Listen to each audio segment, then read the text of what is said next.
Hi parents, thank you so much for coming here today.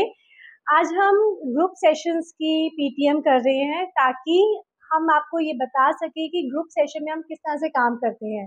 सबसे पहली चीज, group session school से बहुत डिफरेंट होता है। स्कूल्स में एक फिक्स करिकुलम है जिसके साथ बच्चे एकेडमिक्स मेजरली सीखते हैं, बहुत सारी अलग स्किल्स भी सीखते हैं, बट ग्रुप में हम हर बच्चे का एक इंडिविजुअल असेसमेंट करते हुए चलते हैं। उस इंडिविजुअल असेसमेंट के बेसिस पे हम सब बच्चों के गोल्स आइडेंटिफाई करके आगे ग्रुप में चीजें प्लान करते हैं।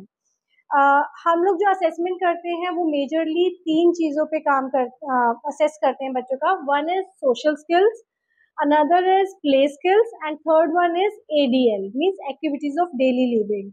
क्योंकि ये 3 मेजर ब्लॉक्स हैं जिसपे हम ग्रुप थेरेपीज में बच्चों के काम करते हैं ताकि बच्चा सोशली इंटीग्रेट हो सके हर तरह से। इसके बियॉन्ड हम लोग बच्चों के फाइन मोटर स्किल्स पे काम करना, एकेडमिक्स पे काम करना, reading skills plus pre writing और राइटिंग स्किल्स पे काम करना, एंड हम बच्चों की छोटी छोटी शेयरिंग, टर्न टेकिंग, वेटिंग जैसी स्किल्स पे भी साथ साथ काम करते हैं। मैं आपको ये बताती हूँ कि हम लोग असेसमेंट कैसे कैसे करते हैं। सबसे पहले हमारा होता है social skills assessment.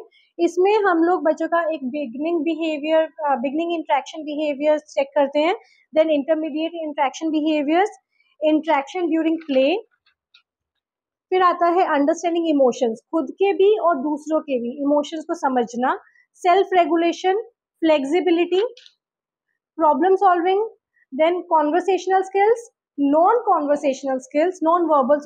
Verbal conversational skills and complimenting each other. So उसके बाद आता है प्ले स्किल्स। कहने में प्ले स्किल सिर्फ एक स्किल है, बट नो, आप ये देख सकते हैं प्ले स्किल के इतने सारे कंपोनेंट्स होते हैं जो जब तक बच्चे में नहीं है तब तक बच्चा इंटरेक्टिवली दूसरे बच्चे के साथ नहीं खेल सकता है। सो हम इन सारे कंपोनेंट्स पे पहले बच्चे को असेस करते हैं और धीरे धीरे इन पे काम करते हुए चलते हैं। देन एक आता है ADL, that is assessment of activities of daily living. बच्चे का खुद का टॉयलेटिंग, फीडिंग, नहाना, रेडी होना, कपड़े पहनना, आना जाना से लेके इस तरह की जो बच्चे की बेसिक रिक्वायरमेंट्स है।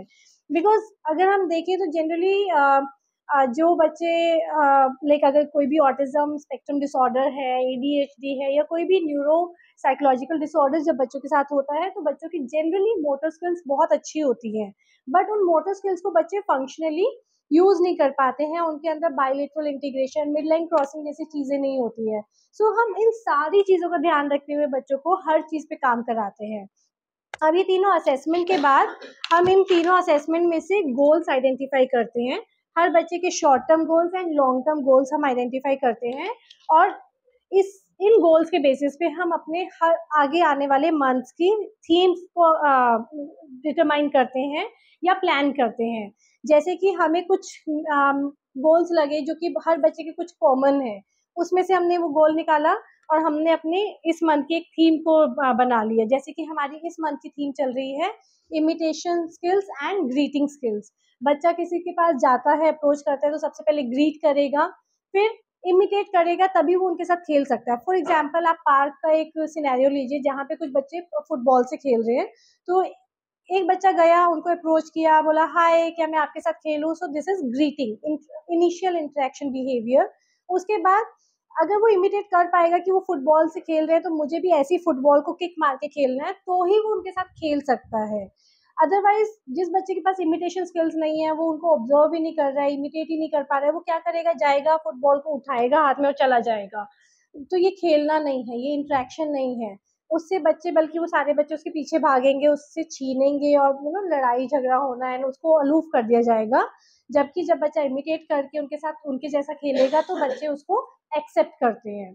सो दिस वे हमारी अप्रोच रहती है कि हम बच्चे को हर तरह से सोशली इंटीग्रेट कर सकें, बच्चे को हर तरह से एक लाइक हमारा जो न्यूरो केयर का एक विजन है, मिशन है, that is holistic development of every child. हम उस पर काम करते हैं और हर बच्चे की होलिस्टिक डेवलपमेंट की तरफ काम करते हुए उसको सोशली इंटीग्रेट करते हैं। Thank you.